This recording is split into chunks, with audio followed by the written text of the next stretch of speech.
Okay.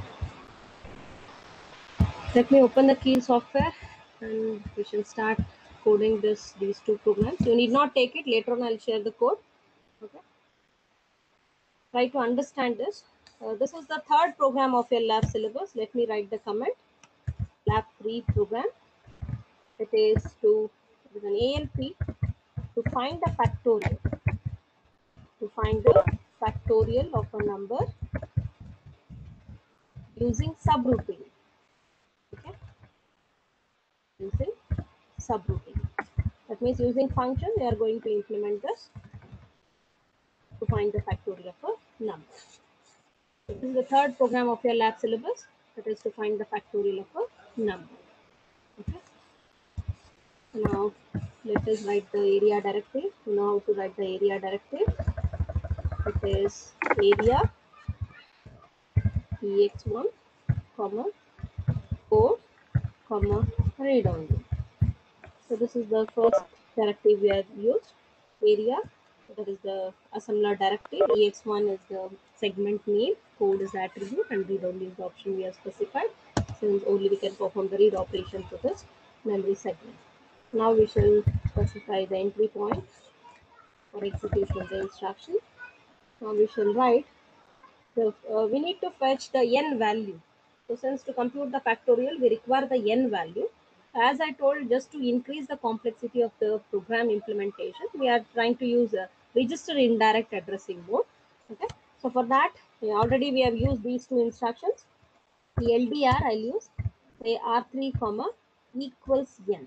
So n is the variable. The address of variable n will be loaded to the register R3. So what is the comment we can write for LDR R3 comma equals n? So directly also I can write LDR R3 comma n I can specify, where content stored at the location n will be transferred to R3 register. But just to increase the complexity, what we are doing is we are using register indirect addressing mode, where R3 is acting as a pointer to that location where n value is stored. So the comment what you can take is load, okay, load R3 with address of n, variable n. That is the meaning of this statement. So now we need to get the content. You know the instruction that we can use to get the content. LDR R2 comma content of R3. See what happens once this instruction is executed? Fetch.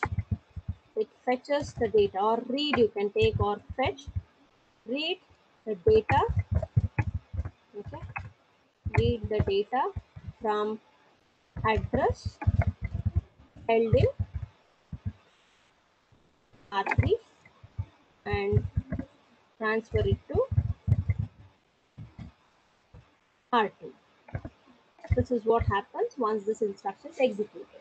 So now n value is available in the R2 register. So R2 can act as a counter.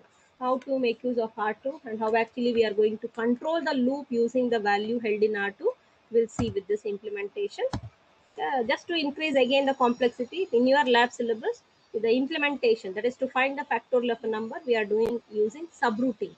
You should know how to transfer the control from the calling function to the subroutine, and how to transfer back the control from the subroutine back to the calling function.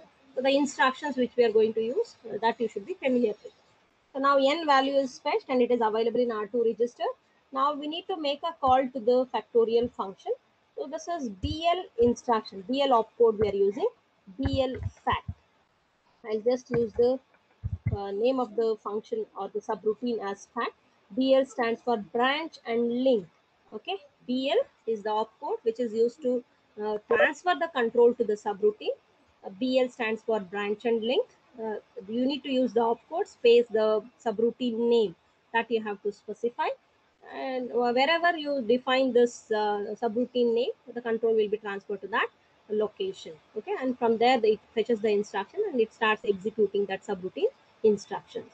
And once this instruction is executed, what happens is the return address, that is address of next instruction, that will be saved in the LR register, link register. Why it is called as link register? Whenever we make a call to a subroutine, the return address will be saved in the link register. In normal user mode, this is the purpose of link register. So you may ask the question, in case of privileged modes, you know the purpose of link register, it saves the return address. So each processor mode will be having a separate banked register, that is LR. What it stores is PC content whenever the processor mode changes. But in case of user mode, what is the purpose of LR? In user mode also you are having the R14 register. What is its purpose is, whenever we make a call to a normal routine, we have seen if it were to be an ISR execution, what is the purpose of LR in each of the processor mode. So if it were to be normal subroutines, in that case this LR will store the return address. So that is address of next instruction in your calling function. So that address will be stored in the link register. Okay, so this instruction, what it does, it saves the return address in the link register, and PC will be loaded with the, that is the subroutine address, and control gets transferred to the subroutine. Okay, so you can just make the command as call packed subroutine. This is what happens once real instruction is executed. Now, once the control comes back from the subroutine, assume I've used our result variable to store the result. And once the control comes back, result location will be having that final result computed. We shall write this data to the memory location. So how to write? Again, we are using register indirect addressing mode. LDR I'll use, say R3, the same register as pointer I'll use. LDR R3 comma equals RES I'll use.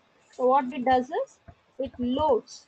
Okay, same comment I can take, whatever I've written for the first instruction. Load R3 with address of result. This is what we are doing. Result is again a variable which is holding the final result, that is the factorial computed. That result we are trying to write to the memory location, that is to the data segment we are trying to write. So what we are doing is, we are using that is register indirect addressing mode to write this data. So the address of result location is transferred to the register R3, and now we are writing using str instruction. Str R1 comma, so assume R1 in the called function or the subroutine, I'm using R1 register to store the result. So that register content I'm going to write to the location that is held in R3 register. We have to specify the square braces around R3 register. So this indicates that to this location we are writing the data. Okay, so that is the meaning. Let us write the command task. And kindly, in the coming week, you can execute these two programs. So Friday batch students can execute only first and second program of your lab syllabus. In the coming week, you can execute this third and fourth program. So evaluations will be considered for the coming week for these two programs. Okay, write the result. Comment can be, write the result held in R1 register. R1 register to the address held in R3 register. That's the meaning. Hope the calling function is clear. This completes the calling function, and as I told at the end, we are going to make the control stay in the infinite loop. So we can write stop, branch, stop. So all the labels and it may be the variable names, labels, or subroutine names. Everything must start at the beginning of the new line. So you should not give any space. This is how the key will interpret the labels and the variables. So branch to stop, I'll specify. Okay, so this is the calling function. I've written the calling function. Now we need to go for implementing the called function. So what we have done in the calling function, we have taken the address of n in R3 register. Here R3 is acting as a pointer, and then we have accessed the data at that address, and that data fetched from the memory, it is transferred to R2 register, and then we have made a call to factorial function through the instruction BL space fact. BL stands for branch and link, and fact is the name of the subroutine which I have given. So any valid identifier you can use for specifying the subroutine name. Okay. So then what we have done, once the control comes back, I'm assuming that R1 register is holding the result. So what we are doing is, again we are taking R3 as pointer to the result location. LDR R3 comma equals RES we have written. Then we are writing the result held in R1 to the address which is held in the R3 register.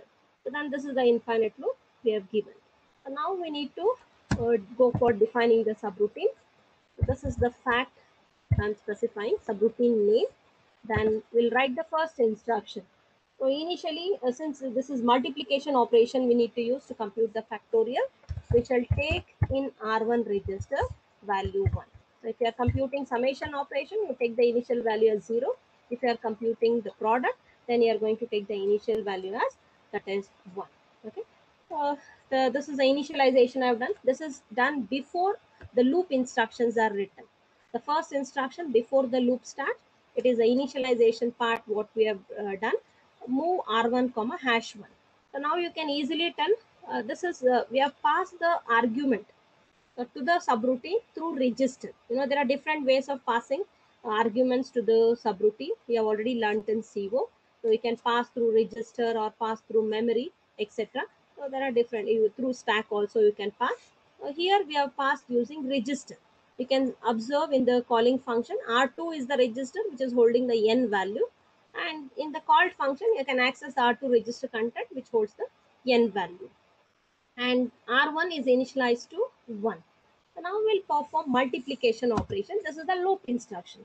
So multiplication operation has to be repeated n times. Whatever the n value we have taken, n iterations are required to get the final factorial. So this is another label I'm specifying, loop. This is the loop instruction we are writing. And what is the instruction? Multiplication instruction. MUL is the mnemonic we are going to use. Mul. I'll specify R1. It is a 3 operand instruction. Kindly note. Mul instruction is a 3 operand instruction. I need to specify the 2 source operands and the destination operand. First operand is the destination, that is R1. R1 comma R2 comma R1 I have to specify. So what we have to note here is this is the constraint with respect to multiplication instruction. Destination register and the first source register, they cannot be same. I cannot write multiply R1 comma R1 comma R2. That is not allowed. Okay. What we have to do, we need to write a 3 operand instruction for mul. Mul is meant for multiplication. So the first, the destination operand and the second source register can be same, but destination operand and the first source register cannot be same. Okay. Compile this. The assembler will raise an error if you try to execute that instruction. So that's why what I have done is mul R1 comma R2 comma R1 as specified. What this instruction will do is it multiplies R2 register content with R1 register content. The result will be stored in R1 register. That means in each iteration, R1 is holding the partial result. R2 is acting as a counter. R1 is used for holding the partial result, partial product in each iteration. So once the loop terminates, what you'll find is in R1, the final result of this product. Okay, that is the final factorial will be held in R1 register. So multiplication is done. What is the next step? After computing the product, what is the updation I have to do and to which register I have to do the updation? R2. Yes, very good. Subtract R2 one. is acting as a counter, right? Should I use sub instruction or sub s instruction? Sub S. Yes, very good. Sub s instruction, since I need to affect the flag after execution. So sub s R2 comma hash 1 I'll specify. Since R2 is acting as a counter, if R2 value is 5, next for the next iteration R2 value will be 4. Okay, we shall trace it. Once we execute, we shall trace this. So now we'll check for the 0 flag. BNE instruction, which I've already used in the previous program, same instruction I'm using. Branch if not equal. So what do you mean by this? Branch if not equal? That means if 0 flag status is 0. Okay. If Z flag is 0, if 0 flag is not set, then transfer the control to loop label. So this is what transfer control to loop label. This is what happens once this instruction is executed. If 0 flag status is 0, control will be transferred to the label loop wherever it is defined. If 0 flag is set to 1, then it is a failure condition. That's why control will come to the next statement after the branch instruction. This is conditional branching we are doing based on the 0 flag status. So now once the control, this process will be repeated n times. So once Z flag gets set to 1, control comes outside the loop, where we need to return the control to the calling function. So that we can write the result which is held in R1 register to the that is to the result location. So that we are doing in the calling function. So how to return back the control to the that is calling function? So direct instruction I can write as move. LR register will hold the return address. Directly I can write the instruction move PC comma LR. So this instruction can be used. Okay, so that is the return address which is in LR register will be copied back to PC, and then it resumes the execution in the calling function. If not, you can use another instruction, branch instruction can be used, which is more preferable in subroutines. So this is the commonly used instruction. BX space, I'll write LR. So BX stands for branch exchange. Okay, branch and exchange. This instruction is used to transfer the control to the calling function. So what this BX LR and link register as the operand we have specified for BX instruction. BX is the opcode, and LR register which holds the return address we have specified as the operand for this BX instruction. So what it does internally is, so it performs this operation. LR register content is taken and AND operation is performed with this value 0x, that is 7f.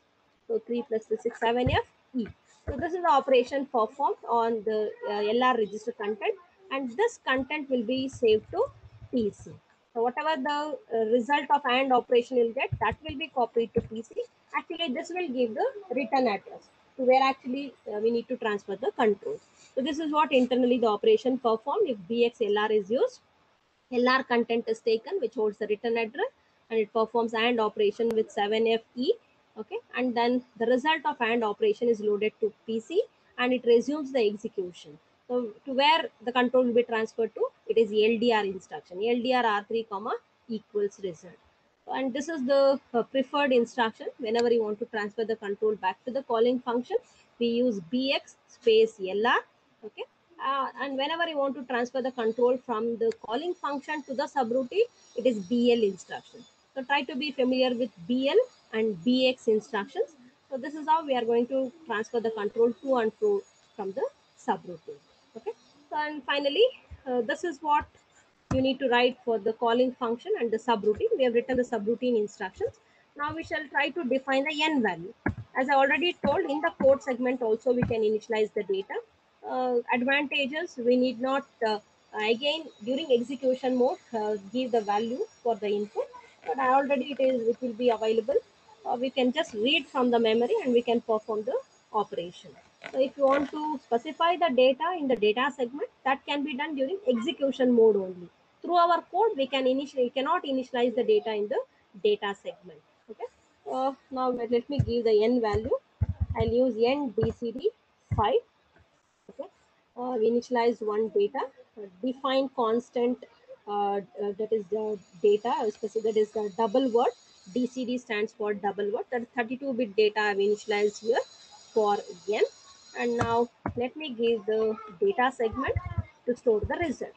Area ex2, new name you have to give for the data segment, and the attribute is data. It is read write. Okay, so this is the option we are specifying. And as I told, variables must start at the beginning of the line. DCD as specified 0. Okay, and finally we'll give end. This is what the program instructions you have to write to find the factorial of a number using subroutine. We have written the calling function, we have written the subroutine, and at the end I have given the data n value, as well as I have given the data segment which finally stores the result. So now we'll see how this code will execute. We shall build target, and now we shall go to the execution mode, and we shall start executing it. Okay. Now you observe the instructions. The first instruction is executed. LDR R3 comma equals n.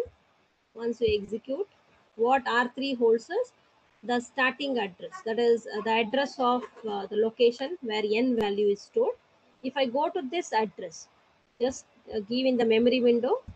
See, in the memory window, I'll type this value 2c. 2c is the address. Press enter. See, what was the value I had initialized in the code segment? N DCD 5 I had given. Since it is 32-bit data, it is stored in little endian format. You can see in the memory window, once I gave the address 0x2c, it is stored in the little endian format. 05 is the least significant byte. Next higher order byte is 00. Next higher order byte is 00. And the most significant byte is again 00. So this data, that is, let me write in hexadecimal, 0x 00000005 is stored in little endian format. And now we shall execute the next instruction. See, LDR R2, content of R3 is executed, and you can observe R2 register, which is acting as a counter. It is having the input. N value is stored in R2 register. Now BL instruction gets executed. Okay. Now we'll see BL instruction will be executed. Once BL instruction is executed, you can see LR register will hold the return address 0C. Okay, and now we shall see the next. Now the control is transferred to the subroutine, and the first instruction in the subroutine is executed. Move R1, #1. R1 is used to hold the result in each iteration. The partial result will be held in R1. Multiply instruction is executed. Mul is the mnemonic we are using. R1 and R2 content are multiplied. 5 into 1. We are going in this order. 5 into 4 into 3 into 1. This is what the computation we are doing. If you want to do the other way, you have to make changes in your code. You can try for that. Starting from 1 till it reaches n, if you want to perform the multiplication operation, that's also fine. Or from n to 1, if you want to compute the factorial, you can. So any code is fine. Okay. So now the 5 will be stored in R1 register. Just observe R1 register is having 5. R1 and R2 are multiplied. Two source operand contents are multiplied, and result is stored back in R1 register. Now the counter is decremented. R2 is acting as a counter. As I told, counter value is decremented by 1, and we are checking the flag status. Z flag is not set. That means we need to repeat the loop for the next iteration. Branch not equal. Yes, Z flag status is 0. So it transfers the control to the loop label. See, loop I have defined here to the mul instruction. So now mul instruction is executed for the second time, and you can see what is the result. R1 and R2, let me just execute. See, control is transferred to the loop label. After execution of mul instruction, it is 5 into 4. Okay, that is 20. 5 into 4 is 20. 20 in decimal is equivalent to 14H in hexadecimal. That is held in R1 register. We have computed 5 into 4. Now the counter is decremented. R2 is decremented. It becomes 3. And now BNE instruction is executed, which checks the 0 flag status. It is again 0. Control is transferred to the beginning of the loop label. Okay, that is loop label.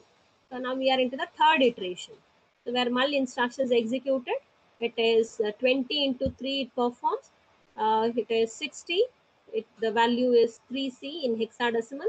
Then subtract instruction is executed. Counter value is decremented, and it is now 2. And branch instruction is executed. 0 flag status is 0. So we are into the next iteration. Where mul instruction is executed, you will get into 2. Okay, so you'll get 120. 60 into 2, you'll get 120.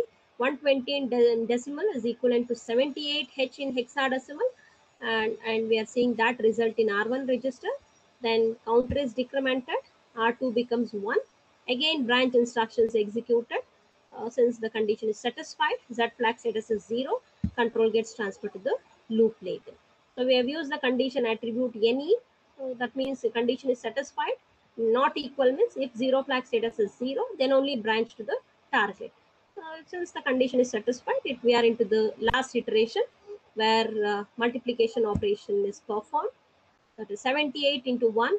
Result remains the same. It is 78H only. That is 120 in decimal. Then the counter. See, now at this point, R2 register, once we subtract 1 from this, what we'll find in R2 is 0.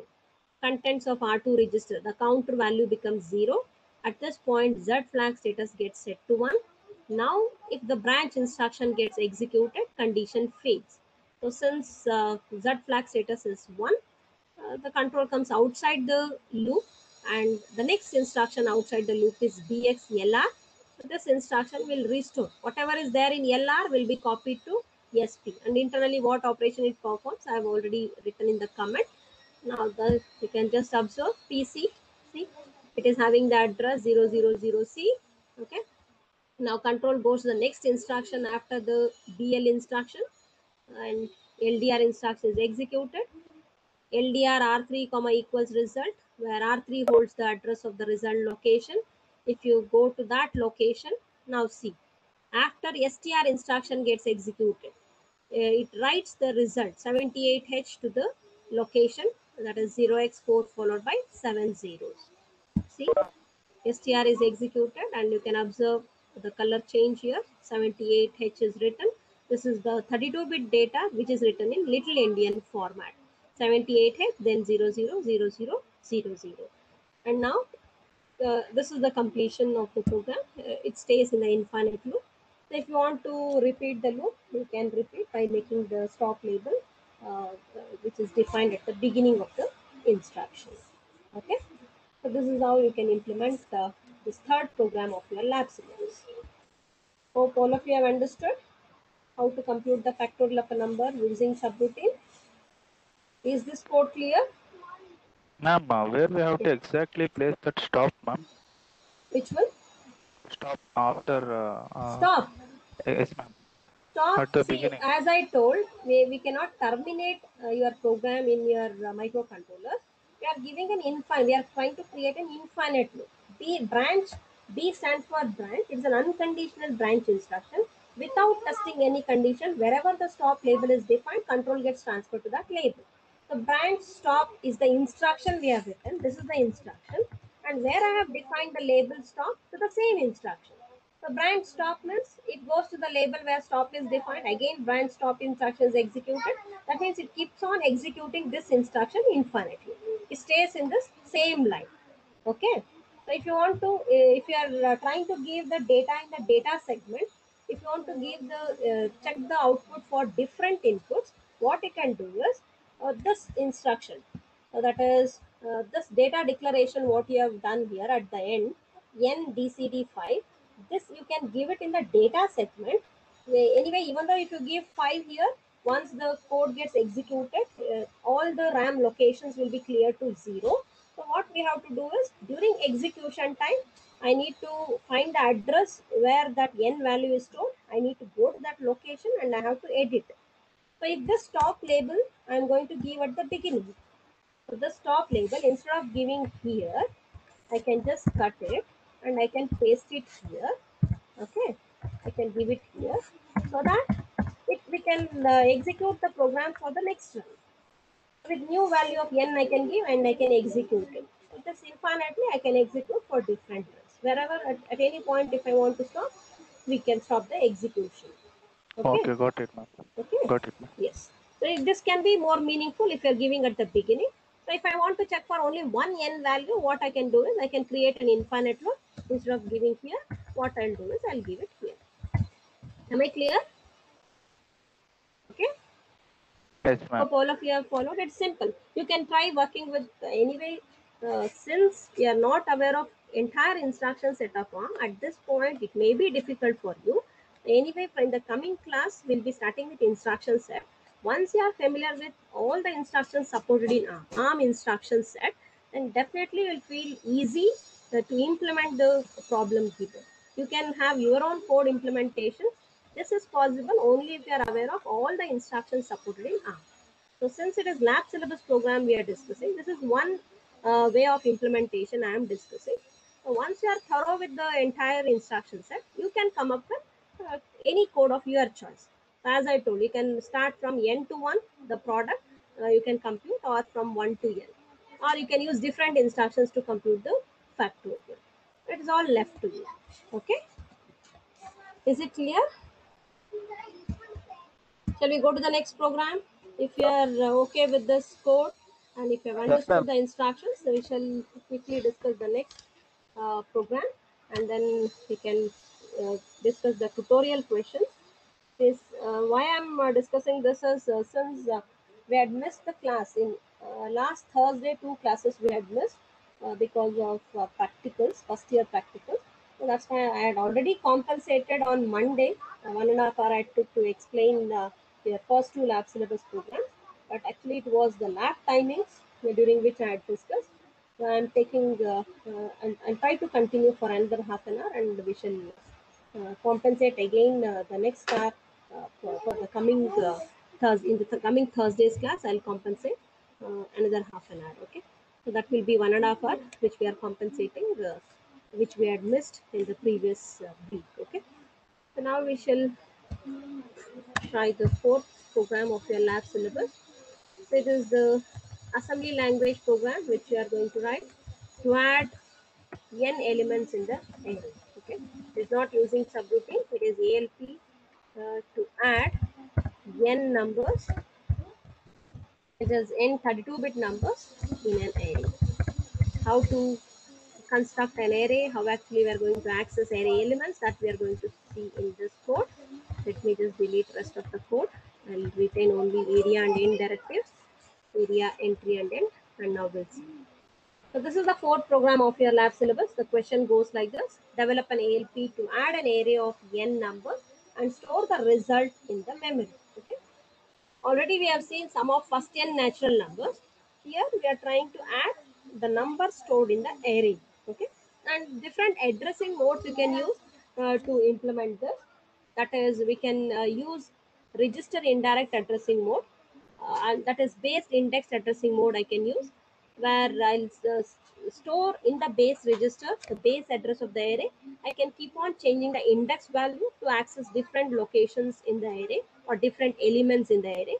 That is one way of implementing using base indexed addressing mode. Another way of implementing is we can change the pointer content. Each time we can have a pointer to each of the element in the array.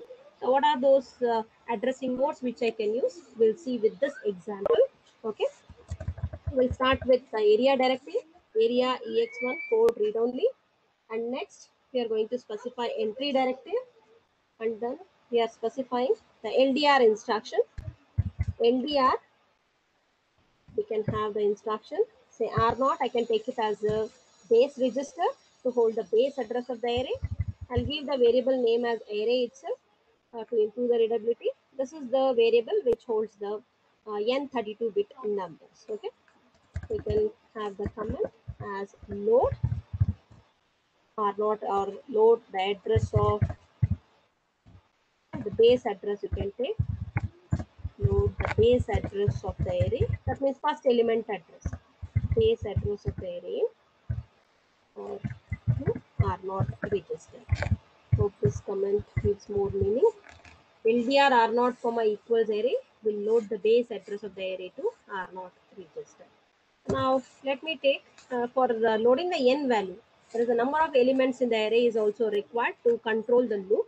So what we are doing is I have used direct addressing mode to load the n value. If you want to go for register indirect for this also, that is fine. So I have used in my implementation direct addressing mode. LDR R1 comma n I have used. Array is one variable I'm using in this program to hold the n array elements, and n is the variable which holds the total number of elements in the array. And direct addressing mode is used. LDR R1 comma n, what it will do is n value that will be transferred to R1 register. If you give LDR R1 comma equals n, it transfers the address of n to R1. Again, I have to use register indirect addressing mode to fetch the data. I have not done this for reading the n value. Directly I have written the instruction. Now let us take the index value in, that is in R2 register. Let me write move R2 comma hash 0. R0 is acting as a base register, R2 is acting as an index register, and to get the effective address, what I'll do is I'll add the contents of R0 and R2. Whatever the effective address I'll get, from that address I'm going to fetch the data and I'll perform the summation operation. You know, directly I cannot use LDR instruction, that is memory access cannot be performed in the arithmetic instruction. I have to use separately the LDR instruction to fetch the data, and then I have to use registers to perform the arithmetic, that is addition operation. So this is what the process we have to repeat in each iteration. And register, as I told, I'm using base indexed addressing mode, where base register content I'll keep it constant. Only the index register content I'll update. Since the data we are dealing with is 32-bit data in the array, to go to the next data, I need to increment the address by 4. So the index register we are going to update by 4 in each iteration. This value we are going to add with the base address held in R0 to access each element in the array. Okay, this is what the logic I'm using. So this is comment, we can take it as initialize. So it is initialize the index register. As I told, I'm using R2. Any register of your choice you can use. I'm using R2 register as the index register. So initialize the index register to 0. Okay. Now this is done. Now to hold the sum, partial sum in each iteration, we require another variable. Let me take R3 register to hold the partial sum, and once the loop terminates, R3 will be having the final sum, which we are going to write to the result location. So what is the initial sum we are taking? It is 0. Okay, this is the variable which holds the result. Initial sum. Okay, initial sum in R3 is 0. We write as the number itself. Okay. Hope these initializations are clear. What first instruction we have written is the base address of the array we have transferred to R0, then n value we have transferred to R1. For these two operations, we have used LDR instruction, and we have initialized the R2 register, which is acting as an index register with 0, and R3 register, which holds the partial sum in each iteration, it is to initialize to 0. Now we shall start writing the loop instructions. As I told, loop label must be specified at the beginning of the line without any space. Now I'll write the first instruction. First, I need to fetch the data to perform the summation operation. So what is the instruction to fetch? You know, it is LDR instruction. I'll use R4 register, LDR R4 comma, okay, and you know that we can perform addition on registers. Memory access is not allowed in the data processing instruction. So LDR R4, a third, one more register I've used, R4, to hold the data that is read from the memory. So LDR R4 comma, see within square brace I'll specify R0, which is the base register, comma R2, which is the index register. Okay, so what is the operation performed in this instruction? Content of R0 register is taken, content of R2 register is taken. These two are added. Whatever the effective address you'll get, from that address data is fetched and it is transferred to R4 register. Okay, this is base indexed addressing mode I have used. Okay, fetch the data from the address computed by R1 plus R2. So that is the comment you can take. It is read the data or fetch the data. Fetch the data from address computed by, okay, R1 plus, so that is R0, which is the base register, plus R2. So whatever the address you will get, from that address the data is fetched. Assume R0 contains say 1000 and R2 contains 0. 1000 plus 0 means address 1000. That is the base address of the array. From that address the data is fetched for the first time. In the next iteration we are incrementing the index register by 4. So since that 1004, the next data, second element in the array will be stored. So to access that data to the base address, we have to add 4. That is this updation we are doing to the index register, that is R2 register. So now fetch operation is completed. Now we need to compute the summation. Add mnemonic we already know. We're using add instruction. Add, as I told, R3 is the register which holds the partial sum in each iteration. R3 comma R4 I'll write. And this is to compute the sum. First element is added to R3. What is the initial R3 content? It is 0. So this is what we have done. So this is to compute sum. We are computing sum. First element is added. Now what is the next step? What is the next step? We need to make the index register hold the, that is the offset of second element. So that means we need to add, I'll perform addition, add R2 comma hash 4.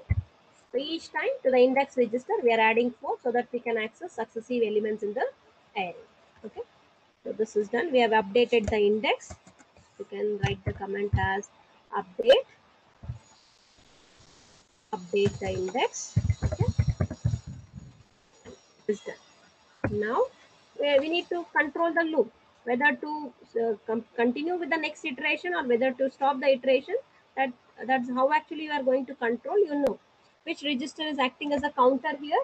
Can you just find out the register which is acting as a counter? R1. Very good. It is R1 register. So the same instruction. Already this looping operation we have performed. SUBS instruction will use SUBS R1 comma hash 1. Okay. And now we are going to use the branch conditional branch instruction DNE loop. And here you can observe where the loop label is defined. Control gets transferred to the beginning of the loop if zero flag status is 0, and it goes for fetching the second element from the array. R0 holds the base address. R2 is now updated, and if you add this updated value held in R2 to R0 content, you will get the address of second element that is fetched, and it is transferred to R4. Anyway, R3 is having the partial result. To this partial result held in R3, we are adding the new element that is retrieved from the array, and the result is stored in R3 register. So the process is repeated. R2 content is updated by 4, then SUBS instruction is executed to decrement the counter value. So once counter value becomes 0, the loop terminates. So once the loop terminates, you know the operation to be performed. We need to write the result of summation to the memory location, say sum or result. I have used the variable sum here. And register indirect addressing mode only you have to use if it were to be the data is to be written to the data segment. Okay, you cannot use direct addressing mode. And now we'll write str r3 comma content of r0. R0 holds the address of the result location. To this address, we are writing the final result of summation, which is in R3 register. And now we shall create an infinite loop. I'll write stop. The instruction is branch stop b space stop. Now we need to define the array. Name of the variable I've given it as array space bcd I'll use, and I'll give the elements as say 5, 6, 3, 4. And these are all treated as double word. That means 32-bit data. The data directive I've used is DCD, defined constant double word, and each of these data is treated as 32-bit data. If you want to give actual 32-bit data with 8 hex digits, you can give those and you can check the result whether you are getting correct result or not. For simplicity, so that it improves, you can easily trace it. I have taken the values as 5, 6, 3, 4. And what will be the result? 5 plus 6, that is 11. 11 plus 3, 14. 14 plus 4, it is 18. 18 in decimal is equal to 12H in hexadecimal. You can easily check whether it is the same result you are getting once you execute. Okay. And n value I am going to give n DCD. How many elements I have initialized in the array? It is 4 elements. These are the two initializations I'm doing in the code segment. Now I will use data segment area ex2 comma data comma read write. Okay, so specifying the, and now sum location I'm giving, variable name is sum bcd 0. Initial sum I'm taking it as 0. Even though if you don't give 0, any other value give as I told. Once you go to the execution mode, this locations will be clear to 0. But during execution time, I can write to data segment, not to the code segment. And now in directive I already given. Okay. This is a simple implementation to compute sum of all the elements in an array of 32-bit numbers. And hope the code is clear. You have understood how to have the address in the register, how to take a counter, how to write the loop instructions, and how we can control the loop instructions using SUBS instruction and branch with conditional attribute. Okay, and how to write the result to the specified location. How actually you're going to take the data in the code segment as well as in the data segment. Hope the instructions are clear. Now we shall quickly execute and check out. Let me go to the execution mode and try to observe.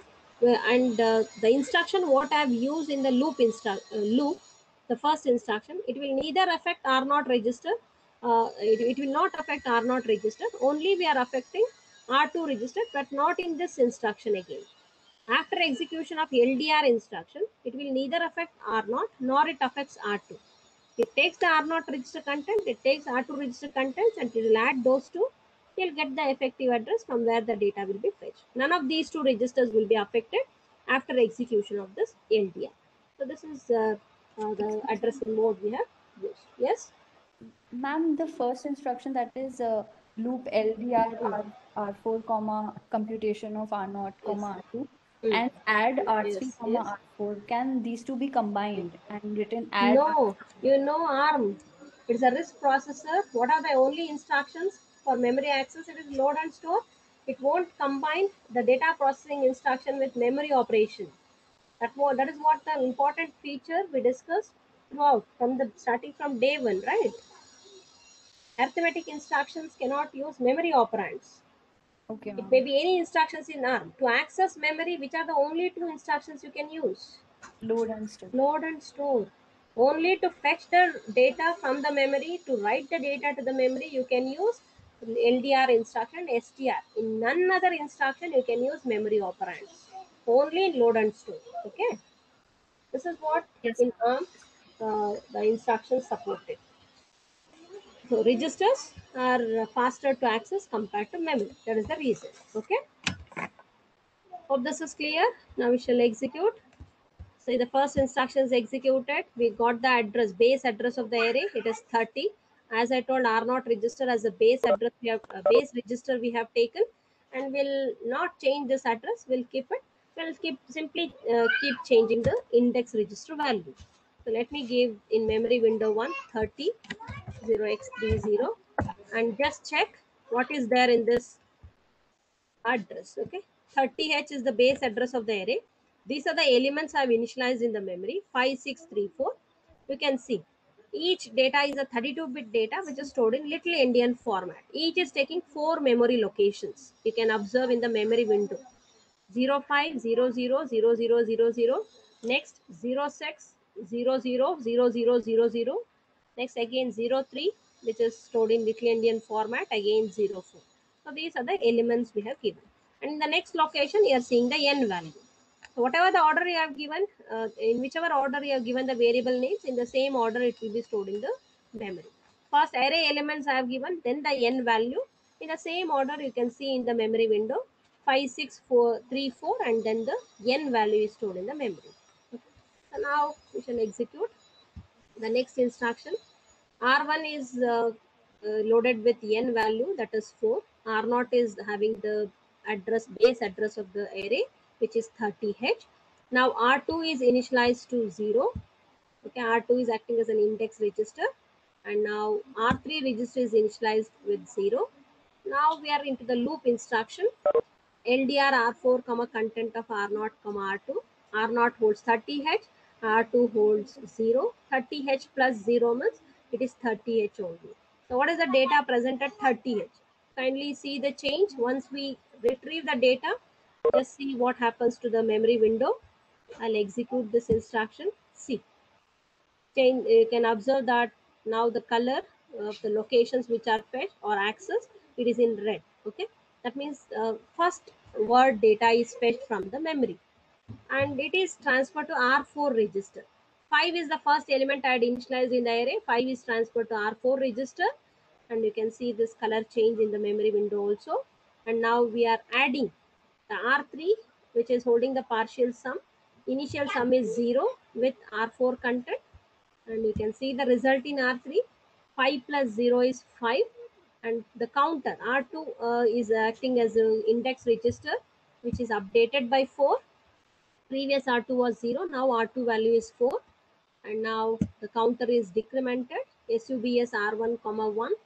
Now the counter is 3. One element has been processed in the array, and now you can see the Z flag status, it is 0. So BNE instruction is executed and the condition is satisfied, so control comes to the beginning of the loop. And next LDR instruction is executed. For the second time, the instruction is executed. Now what happens? R0 is having 30h. The base address is kept constant. R2 is now 4. 30h plus 4. So it is 34h you are going to get. This is the address 34H from where the data is fetched. 06 is the next data which is present at 34H address. From this address the data is fetched. See, after execution of this instruction, 06 is fetched. You can see the color change in the memory window, and you can also see R4 register is loaded with what value? It is 6, the second element in the array. Again, addition operation is performed, R3, R4. R3 holds the partial sum, which is 5. 5 plus 6 is 11. 11 will be stored in R3 register. I've executed the second instruction in the loop. Now R3 holds B. B means it is 11 in decimal. And now we are performing addition operations. The index register is updated by 4. Now it is 8. And SUBS instructions executed. The counter is decremented. Now the counter value is 2. That means still we have to process 2 more elements. 2 we have already processed. The branch instruction is executed. Condition is satisfied. Control comes with the loop for the next iteration. Now we are into the third iteration. Okay. Now we are going to execute it. R0 holds 30H and R2 register holds 8. 30 plus 8, it is 38H, which is the address of the third data in the array. Okay. See? That is 3 is fetched from the array. It is transferred to R4. R3 holds the partial sum, which is 11. 11 plus 3, it is 14. You will get E. In which register? R3. Add R3, R4 we had written. You can see in R3 register E is stored. Then the index register is updated by 4. It is 12 now. Okay, which is the address of the last element in the array. And the counter is decremented. It is 1. Only one element is to be processed. R1 content will also tell the number of elements to be yet to be processed. Okay, only one element left. Since the branch instruction, the condition what you are testing is satisfied, Z flag status is 0. Control comes to the beginning of the loop. This is the last iteration that takes place. And you can see R0 is having 30H, R2 is having C, that is 12. 30 plus 12. Okay, you will get the value as. So what is the value you are going to get? 30 plus 12. If you just add 30 is available. You can see the address from which the data is fetched. Okay. 04 is the last location from where the data is fetched, and you can just see the data. It is the last element in the array that is fetched, and now we are performing the addition operation. After adding, you will see 12. So this 12 means it is 18 in decimal. Equivalent hexadecimal is 12. We are seeing in R3 register, and R2 register is updated, the index register content, and then it is 16 now. 12 plus 4, it is 16 in decimal. Hexadecimal, it is 10H. Counter. Now at this point, when you decrement, the counter value will become 0, and Z flag status gets set to 1. DNE instruction gets failed. So control comes to the next statement after the loop. And you can see R0 is now acting as a pointer to the result location, which is 0x4 followed by 7 zeros. Let me open the memory window 2, and you can see the result will be returned to this location. So once str instruction gets executed, R3 is having the final sum, that is 12 in hexadecimal. This content will be returned to the address ending R0. You can observe, see, this 32-bit data 12 is returned to this location, and it is end. Stop, branch to stop we have given. This is the end of this program. Okay. Hope it is clear. Hope you have understood how we have done the looping, how we have accessed the array elements using based indexed addressing mode. Is this clear? Okay. This is pre-indexed addressing mode. Once we go to the instruction set of ARM, you'll see different addressing modes with respect to load and store, which you can use. This is one of the addressing mode, which is pre-indexed addressing mode, where we are adding this R0 and R2 content, and we are finding the effective address. Is this code clear? Yes or no?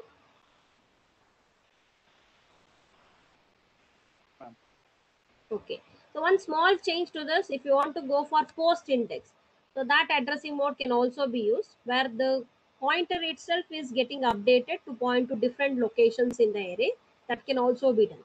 In this program implementation, what I have done is R0 register, which is acting as a base register, its content is kept constant. Only the index register I am updating by 4 so that I can refer to different elements in the array. If I want to update a pointer itself to point to the different locations, how actually we can update is, I need not take R2 register. I'll just comment this, or I can remove this. I can just comment this. This is not required. Okay.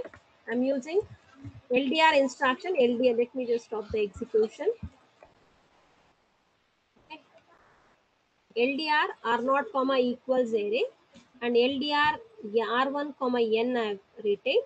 Move R3 comma has 0, R3 to hold the partial result.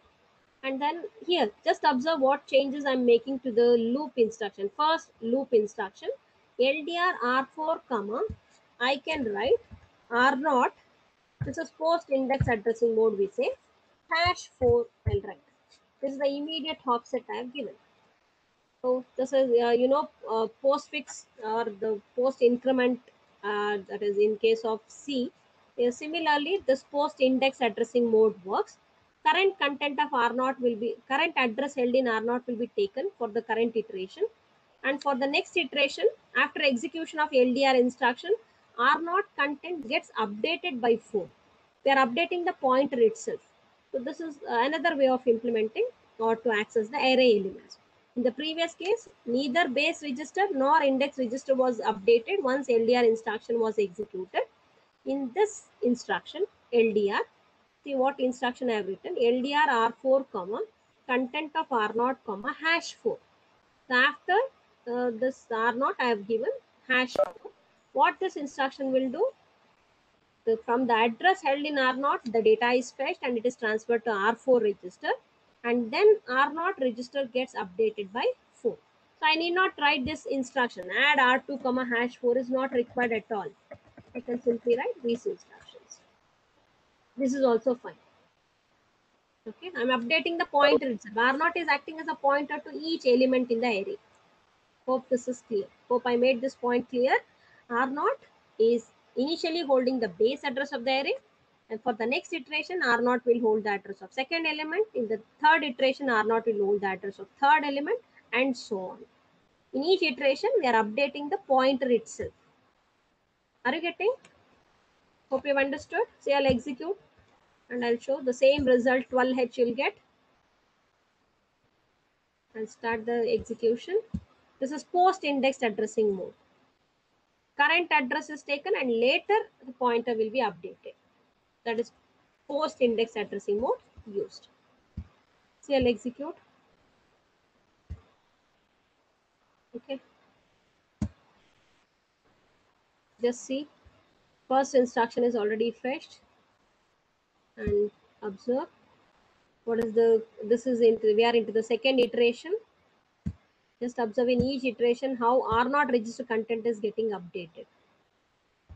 What was the earlier content in R0? If you have not understood, let me just re-execute. You have to analyze and tell me how actually, just observe the R0 register content. Initially, what is the R0 register content? Once I execute the first instruction, it is 28H. This is the base address of the array. If you want to verify, you can just verify 0x28 if I give 0x28 enter. See, it is having the elements. What are the elements I had initialized in the array? It is 5, 6, 3, 4. Those 4 elements are there in the array. Okay. Now I'll execute the second instruction R1. It is having the value 4, total number of elements. R3, which holds the partial sum, it is initialized to 0. Now, once I execute LDR R4, comma, content of R0, comma, hash 4, from the address held in R0, that is from 28H, what is the data stored? It is 5.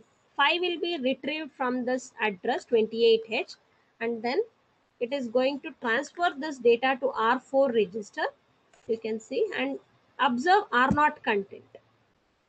After transferring the data to R4, it updates the pointer so that it points to the second element in the array. Okay, 28 plus 4 means it is 2C.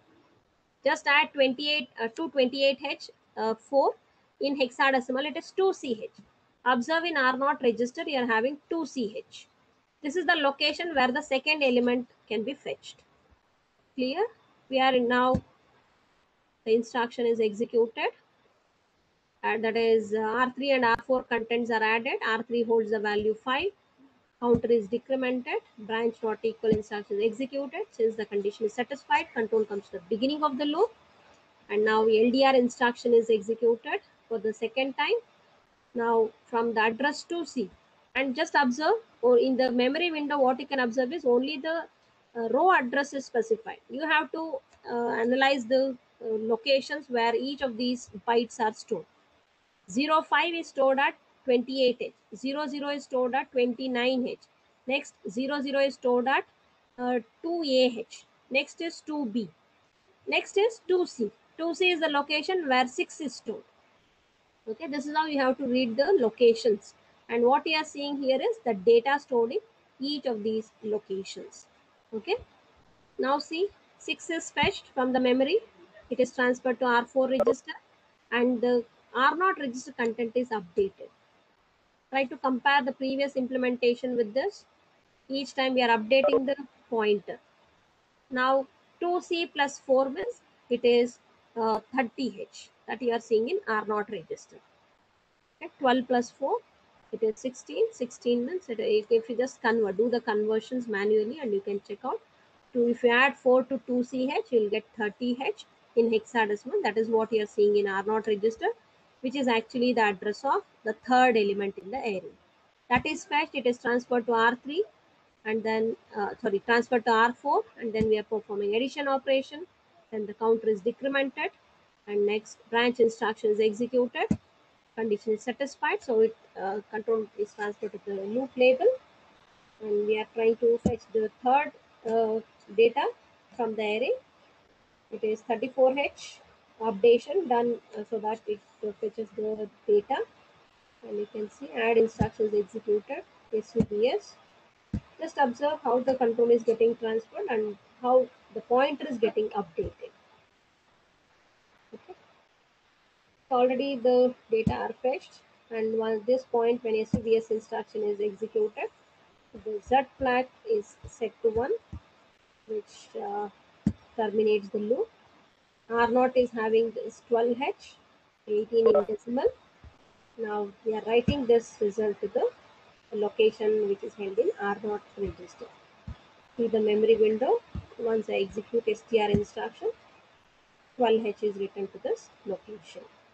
This is infinite loop we have created. It stays in this loop itself. Any number of times you execute. Hope it is clear. Two addressing modes I have used in this example. One I had used pre-index addressing mode, based index you can say. The other one is post-index, where current address is used for the current iteration, and for the next iteration, the pointer will be updated by 4. Each time to the current data, 4 will be added. Hope this is clear. Have you all followed third and fourth program of your lab syllabus? Yes, ma'am. Okay. Okay, I'll stop the recording just a minute.